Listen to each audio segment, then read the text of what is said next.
Hello there, Drew Hanish of Whiskey Lore, and it is time for another tasting video. Happy St. Patrick's Day. I'm going to share with you a St. Patrick's Day story, and it's actually not something that happened on St. Patrick's Day, but it's about the saint, and I'll tell you that story here in a moment. And we're also going to do a tasting of Irish whiskey to celebrate. I kind of gave you a primer yesterday with the J.W. Kelly, and today we're going to go full green. Where's my green? I'm in for some bruises today, I think, with the pinches. I may have to avoid people. So before I jump into the story, just a reminder for you guys, if you enjoy the content, make sure to subscribe and to like this video and leave comments, because I love hearing from you guys, experiences you've had with these whiskeys. Always fun to do a little back and forth there and hear your experience as well as my experience. All right, so before I go in to do this tasting, short little story. Learned this at the Rock of Cashel in Ireland. There's some good stories there, by the way, and that's a fantastic place to put on your itinerary if you ever decide to take a road trip through Ireland, or if you are going to maybe go with a guide. You might want to suggest that's one of the places that you'd like to go, because it's a really cool castle. Great place there. Around 450 AD, St. Patrick actually baptized the pagan King Angus, and during the ceremony, he had his staff in his hand, St. Patrick did, and he was so passionate about what he was saying, he was like banging the staff into what he thought was the ground, but apparently it wasn't the ground, it was King Angus's foot. And so King Angus is getting impaled, and I don't know, I guess they say, they don't know if he was being kind or what, but he didn't say anything during the whole excruciating experience. And some think it's because he actually thought it was part of the ceremony, and so he didn't want to stop it. So saints aren't perfect. I'm sure he apologized afterwards. But anyway, yeah, great place to go visit if you get a chance to go to the Rock of Cashel. So many fantastic places in Ireland. And if you plan on driving yourself, I actually just did a Whiskey Lore The Interviews episode that is a re-release of a podcast that I did on Travel Fuels Life, the podcast, just after I had gotten back from Ireland, telling you how to drive on the left-hand side of the road, giving you some instructions so that if you decide to go, it takes some of the fear out of it. Most of the videos I've seen on YouTube about it are actually just kind of, here are the calamities that can happen, and here's people freaking out. But that didn't really help me at all in learning how to drive on the left-hand side of the road. So I give you some of my tips, and I actually have like my first 10 minutes, I had a recorder going in the car so you can hear me and going through my thought processes. I'm hitting that first roundabout going to the left. So anyway, that's all there. All right, on to tasting and nosing some whiskey. This is Writer's Tears. This is made by Walsh Whiskey, who also does the Irishman. This is the double oaked version. Now, this is not the primary version that you're going to see. You're normally going to see the copper pot. But this is actually double oak, which is a blend of two whiskeys. It uses a single malt, Irish single malt, and it uses an Irish single pot still whiskey. And if you don't know what Irish single pot still whiskey is, it is something that I go over with Patrick Miller from Talnua Distillery during one of our podcast episodes. Can't go into all of it here because there's a lot to it, but in reality, it's nothing about just using a single pot still. It's an old Irish style that's been around long before the previous Irish whiskey boom, the 18th century. There was a lot of that being produced, and what it is it's a portion of malted, has to have at least 30% malted barley, has to have at least 30% unmalted barley, and then the other 40% can kind of move around between different things.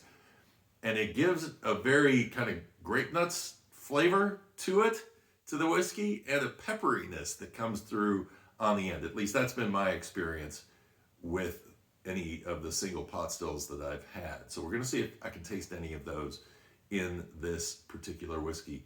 This comes in at 46% ABV. It is aged in American oak, so bourbon casks, ex bourbon casks, as well as French cognac casks. And I have reviewed this before. I did it in the comparison video, and I think I compared it either to Craigellachie or to Glengarry. I can't remember which one, but I do know that I was picking up different notes in it than I was in my pre-tasting on it today. And that may have to do with the fact that I was putting it up against a different whiskey. Tip for you guys, if you are having trouble with a whiskey and figuring out what flavors it's got or what scents it's got, get two different whiskeys that are similar and play them off each other. Go back and forth between the two, because it really does help you learn how to nose and taste a whiskey. This one is so orchard fruit. I mean, it's really got a beautiful fruity nose on it. There's a little bit of a citrus nose to it as well. You get a little bit of the wood, but not a lot. Usually I get that in like a nutty character.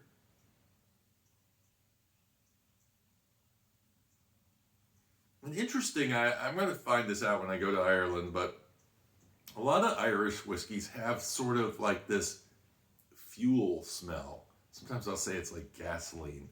It's something that I don't know if it's just if it's something that is in the turf where these grains are coming from, or it's the way they're distilling, or whatever it may be. It's only like a small hint of it here.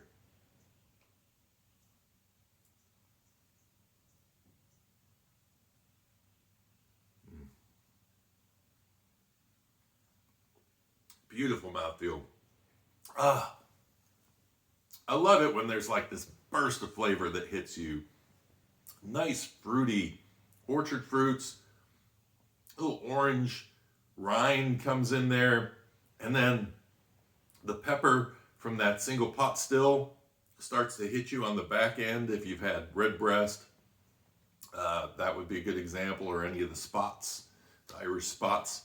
You kind of pick that up. There's a little bit of a caramel that comes from the bourbon casks. So what's interesting on this whiskey is that the cask influence seems to really hit on the finish. And the first time I tasted this, I was getting a little bit more plum and some dark fruits like raisins. I didn't really get that as much this time. Maybe like white grapes. Seemed like it was a little sweeter rather than darker. And so, I don't know. I mean, is the whiskey evolving? I've had this bottle for a year, and you can see it's, some of it has been consumed, but not all of it. And so I don't know whether it's just, maybe it's changing in the bottle. My palate is changing. My palate's definitely a lot better than it was when I was doing comparison videos. Or maybe those were being picked out because they became more obvious when I tasted against a different whiskey. So, very, very good whiskey. I like this whiskey. I have a friend of mine that doesn't like it. He tastes it and he's like, I don't get what you like about that. And that's where whiskey is really a personal thing. It's going to hit some people. It's not going to hit others. And sometimes I think, when I first tasted this, I think that pepperiness on the end that I didn't understand came from the single pot still whiskey, maybe made it feel like there was something not right about it, like that it was not aged long enough, and maybe that's what was making it a little harsh on the end. But it's not really harsh, it's just pepper. And now that you know that that's a component of single pot still whiskey, it helps you kind of anticipate it, and then you find a pleasure in it because you know where it's coming from, which makes it much more interesting. So, ooh, a little cinnamon on the nose too. It comes through. I got a little cinnamon also on the palate on that. And when I say cinnamon, I'm talking about baking spice, not fireballs. So, very, very nice whiskey. I hope you enjoyed this video, and I hope you have a great and safe St. Patrick's Day. And make sure to like and subscribe if you enjoyed the video. And until next time, cheers and Slainte.